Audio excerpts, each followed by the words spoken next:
Hello guys, അപ്പം നമുക്ക് ഇന്നൊരു സിനിമയ്ക്ക് പോയാലോ.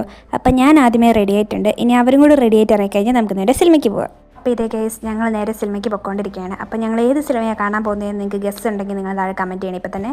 അപ്പോൾ ഇതേ ഗൈസ്, ഞങ്ങൾ അങ്ങനെ കുറച്ച് ദീർഘദൂര യാത്രയ്ക്ക് ശേഷം തിയേറ്ററിൽ എത്തിയിട്ടുണ്ട്. 11:30ക്കാണ് സിനിമ തുടങ്ങുന്നത്. ഞങ്ങളൊരു 11 മണി 11:15 ആയപ്പോഴത്തേക്കും തിയേറ്ററിലെത്തി. പിന്നെ ഞങ്ങൾ അവിടെ കുറച്ച് നേരം പോസ്റ്റായിട്ട് ചെയ്തു. ഞങ്ങൾ നേരത്തെ ടിക്കറ്റ് ബുക്ക് ചെയ്ത് പോയത് കാരണം ഉള്ളിലേക്ക് കയറാൻ പ്രത്യേകിച്ച് ഡിലേ ഒന്നും ഇല്ലായിരുന്നു. അങ്ങനെ ഞങ്ങൾ തിയേറ്ററിൻ്റെ ഉള്ളിൽ കയറി ഞങ്ങളുടെ സീറ്റൊക്കെ തപ്പി കണ്ടുപിടിച്ച് ഇപ്പോൾ ഇവിടെ ഇരിക്കുകയാണ് ഗൈസ്. ഞാൻ കറക്റ്റ് നടുക്കത്തെ സീറ്റാണ് ബുക്ക് ചെയ്തത്, അതുകൊണ്ട് സിനിമ കാണാൻ നല്ല സുഖമുണ്ടായിരുന്നു. അപ്പോൾ ഇത് ഗൈസ്, ഞങ്ങൾ കാണാൻ വന്ന പടം ലോക്കയാണ്. ഇപ്പോൾ ഫസ്റ്റ് ഹാഫ് കഴിഞ്ഞിട്ടുണ്ട്. ഫസ്റ്റ് ഹാഫ് അടിപൊളിയാണ് ഗൈസ്, എനിക്ക് ഭയങ്കരമായിട്ട് ഇഷ്ടപ്പെട്ടു. കാരണം സമയം പോകുന്നതെന്ന് അറിയാനേ ഇല്ല. അപ്പോൾ ഞങ്ങളിത് സെക്കൻഡ് ഹാഫിന് വേണ്ടി വെയിറ്റ് ചെയ്ത് ഇവിടെ ഇരിക്കുകയാണ്. ഇതേ ഇരിക്കുന്നു മമ്മിയും ഡാഡിയും. അപ്പോൾ ഇനി ഞാൻ സെക്കൻഡ് ഹാഫും കൂടെ കണ്ടു കഴിഞ്ഞിട്ട് വരാം. അടിപൊളി സിനിമയാണ് ഗൈസ്, എനിക്ക് എന്തായാലും ഭയങ്കരമായിട്ട് ഇഷ്ടപ്പെട്ടു. അപ്പോൾ നിങ്ങൾ പോയി കാണാൻ നിങ്ങൾക്ക് ഇഷ്ടപ്പെടും. അപ്പോൾ ഇനി ഞങ്ങൾ നേരെ വീട്ടിലേക്ക് പോകണം ഗൈസ്. അപ്പോൾ ഇന്നത്തെ എൻ്റെ വീഡിയോ ഇത്രയുള്ള ഗൈസ്. അപ്പോൾ എല്ലാവർക്കും ബൈ.